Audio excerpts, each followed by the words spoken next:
You know that woman who walks into a room slightly underdressed for the occasion, and somehow looks more correct than everyone else. And you know the other one, the one who added just one piece too many and suddenly looked like she was trying. Nobody can quite explain why. They just feel it. There is a number. A quiet, invisible number that the most elegant women over 50 carry with them every time they get dressed, without ever saying it out loud.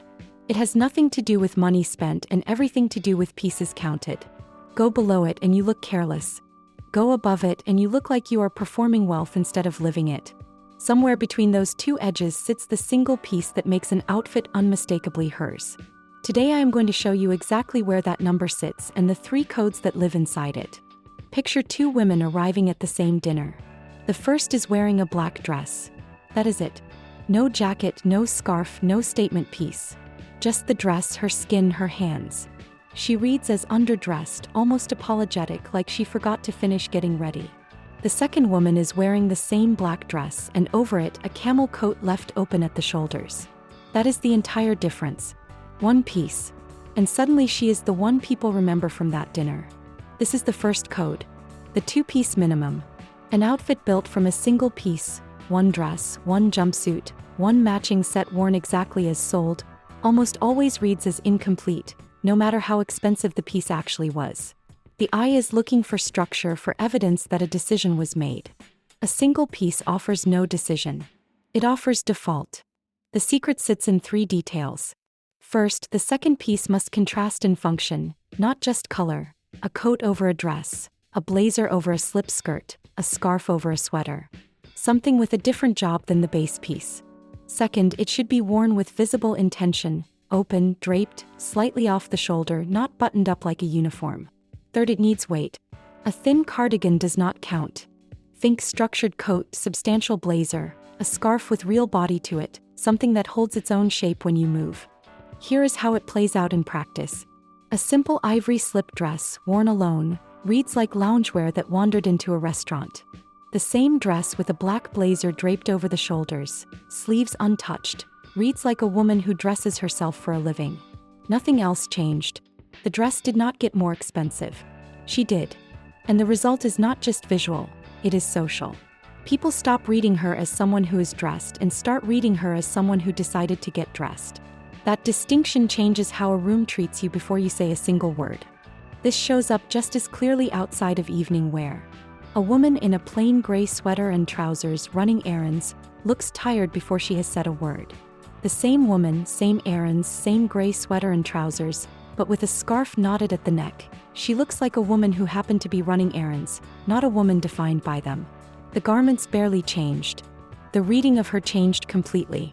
That is the quiet power hiding inside a rule most women never learn to name. Now, the second code is the one most women get wrong in the opposite direction, and it is far more common after 50 than anyone admits. Imagine a woman preparing for a lunch with old friends. She loves fashion, she has spent years building a wardrobe, and she wants to honor the occasion. So she reaches for the blazer, then the silk blouse, then the statement necklace, then the scarf, then the structured bag, then the stacked bracelets. By the time she looks in the mirror, she does not look rich. She looks like she is trying to prove something. Compare her to a woman across the table wearing exactly 3 things: a navy blazer, a white shirt, gold hoops. And somehow it is the second woman who looks like she has never had to try in her life. This is the 4-piece ceiling.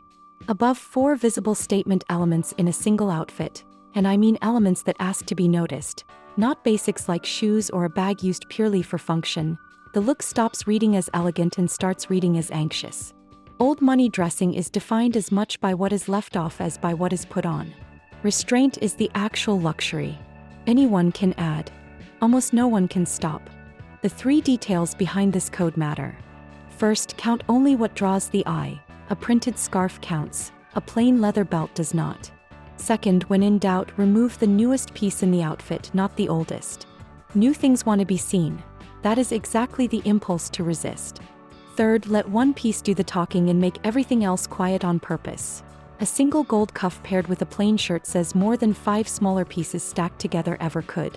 In application, this looks like choosing between the statement earrings and the statement necklace, never both. Looks like a camel coat, black trousers, 1 gold watch, and stopping there even when the jewelry box is open and tempting. The instinct to add one more thing is exactly the moment to close the drawer. And socially, this is where the shift happens. A woman who edits herself down is read as someone with nothing to prove. A woman who keeps adding is read as someone still auditioning. Nobody says this out loud. They simply feel more comfortable, more respectful around the first woman, and less certain around the second. Coco Chanel said a woman should look in the mirror before leaving the house and remove one thing. Most women hear that line and nod politely without ever applying it. But the women who actually live by it are, without exception, the ones who look like they were never trying in the first place. The removal is not a loss. It is the entire trick. There is a third code, and it is the one that ties the first two together. It is the piece that decides everything. Think of an outfit as a sentence. The base pieces are the subject and the verb necessary but forgettable on their own. Somewhere in every well-dressed woman's outfit, there is a third piece that functions like punctuation. It is not the coat that adds volume, and it is not the fourth accessory that risks tipping into excess. It is the single deliberate object that gives the whole sentence its meaning. A blazer thrown over a plain tee and jeans, a brooch on a coat lapel, a leather belt cinching an otherwise shapeless dress. Two women, same basic outfit, white shirt, dark trousers. The first stops there. Correct, but forgettable, closer to the one-piece problem than she realizes, because two basics do not make a second coat any more than one does.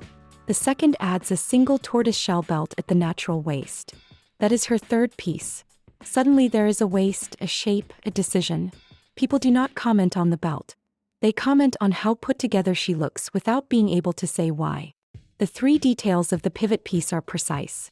First, it should touch the body somewhere the eye naturally travels, the waist, the collarbone, the wrist, because that is where small changes register most.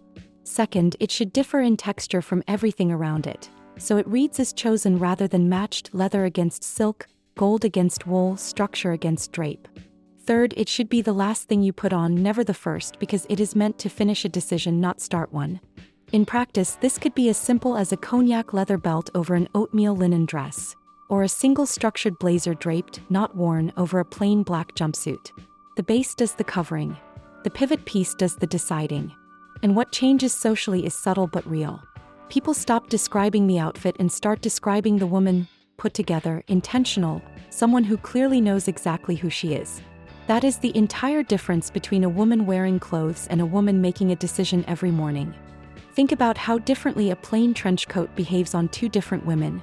On one, it hangs closed, functional, forgotten the second she walks inside.